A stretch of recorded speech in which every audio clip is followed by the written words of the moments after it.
ಕೇಂದ್ರ ಸರ್ಕಾರ ಮಹಿಳಾ ಮೀಸಲಾತಿ ಕಾಯ್ದೆಯನ್ನು ತಕ್ಷಣ ಜಾರಿಗೆ ತರಬೇಕು ಎಂದು ಆಗ್ರಹಿಸಿ ಹುಬ್ಬಳ್ಳಿ ಧಾರವಾಡ ಮಹಾನಗರ ಜಿಲ್ಲಾ ಮಹಿಳಾ ಕಾಂಗ್ರೆಸ್ ಸದಸ್ಯರು ಧಾರವಾಡ ಜಿಲ್ಲಾಧಿಕಾರಿ ಕಚೇರಿ ಎದುರು ಪ್ರತಿಭಟನೆ ನಡೆಸಿದರು. ಭಾರತದ 33ರಷ್ಟು ಮಹಿಳಾ ಮೀಸಲಾತಿ ಕಾಯ್ದೆಯನ್ನು ಜಾರಿಗೆ ತರಲು ಮೀನಾಮೇಷ ಎಣಿಸುತ್ತಿರುವ ಬಿಜೆಪಿ ನೇತೃತ್ವದ ಕೇಂದ್ರ ಸರ್ಕಾರದ ಮಹಿಳಾ ವಿರೋಧಿ ನೀತಿ ಖಂಡನೀಯ. ಕೇಂದ್ರ ಸರ್ಕಾರದ ದ್ವಂದ್ವ ನೀತಿಯಿಂದಾಗಿ ಸಂಸತ್ತಿನ ವಿಶೇಷ ಅಧಿವೇಶನದಲ್ಲಿ ಮಹಿಳಾ ಮೀಸಲಾತಿ ಮಸೂದೆ ಸೋಲನ್ನು ಅನುಭವಿಸಿದೆ. ಕ್ಷೇತ್ರ ಮರು ವಿಂಗಡಣೆಯನ್ನು ಹೊಸ ಜನಗಣತಿಯಾದ ನಂತರ ಮಾಡುವುದು ಸೂಕ್ತ. ಕಾಂಗ್ರೆಸ್ ಪಕ್ಷ ಎಂದಿಗೂ ಮಹಿಳಾ ಮೀಸಲಾತಿಯ ಪರವಾಗಿಯೇ ಇರುತ್ತದೆ ಎಂದು ಆಕ್ರೋಶ ವ್ಯಕ್ತಪಡಿಸಿದರು. ಪ್ರತಿಭಟನೆಯಲ್ಲಿ ಗೌರಮ್ಮ ಬಲೋಗಿ, ಅಲ್ತಾಫ್ ಹಳ್ಳೂರ್ ಹಾಗೂ ಮಹಿಳಾ ಕಾಂಗ್ರೆಸ್ ಸದಸ್ಯರು ಭಾಗವಹಿಸಿದ್ದರು.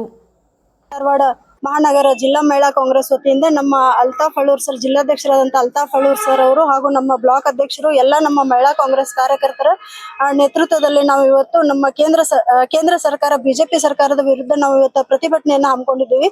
ಏನು ಏಪ್ರಿಲ್ 16ನೇ ತಾರೀಕಿನಂದು ಬಿಜೆಪಿ ಸರ್ಕಾರ ಏನ್ ಮಾಡ್ತು ಅಂದ್ರೆ, ಮೋದಿ ಅವರು ಏನ್ ಮಾಡಿದ್ರು ಅಂದ್ರೆ ಮಹಿಳಾ ವಿರೋಧಿ ಅಂತ ಬಂದು ಸಾಯಂಕಾಲ ಬಂದು ಮೊಸಳೆ ಕಣ್ಣೀರನ್ನ ಹಾಕ್ತಾರೆ.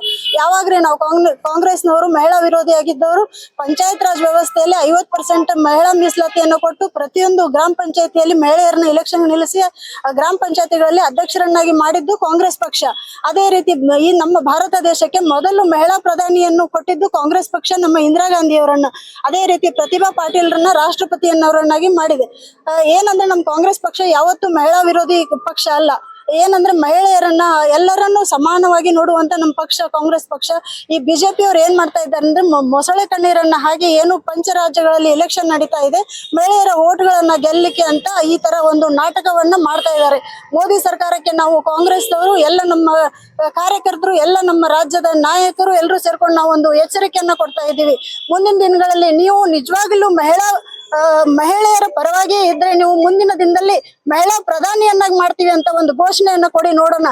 ಬರೀ ನಾಟಕ ಮಾಡ್ತೀರಾ ನೀವು? ಮೋದಿ ಅವರಿಗೆ ನಾನು ಇವತ್ತು ಇಡೀ ನಮ್ಮ ಮಹಿಳಾ ಕಾಂಗ್ರೆಸ್ ವತಿಯಿಂದ ನಾನು ಎಚ್ಚರಿಕೆಯನ್ನ ಕೊಡ್ತಾ ಇದ್ದೀನಿ. ಈ ಮೊಸಳೆ ಕಣ್ಣೀರನ್ನ ಹಾಕೋದನ್ನ ಬಿಟ್ಟು ಮೊದಲಿಗೆ ಮಹಿಳಾ ಮೀಸಲಾತಿಯನ್ನ ಜಾರಿಗೆ ತಗೊಂಡ್ಬರ್ರಿ. ಏನಂದ್ರೆ 2023ರಲ್ಲಿ ಇದು ಸರ್ವ ಪಕ್ಷಗಳ ಸರ್ವಾನುಮತದಿಂದ ಜಾರಿಗೆ ಬಂದಿತ್ತು. ಇದೆಲ್ಲ ನಾಟಕ ಮಾಡ್ತಾ ಇದ್ದೀರಾ. ಈ ನಾಟಕವನ್ನು ಬಿಟ್ಟು ಮೊದಲನೇದಾಗಿ ತಾವು ಮಹಿಳಾ ಮೀಸಲಾತಿಯನ್ನ ಜಾರಿಗೆ ತಗೊಂಡ್ಬರ್ರಿ ಅಂತ ನಾನು ಆಗ್ರಹವನ್ನು ಮಾಡ್ತಾ ಇದ್ದೀನಿ.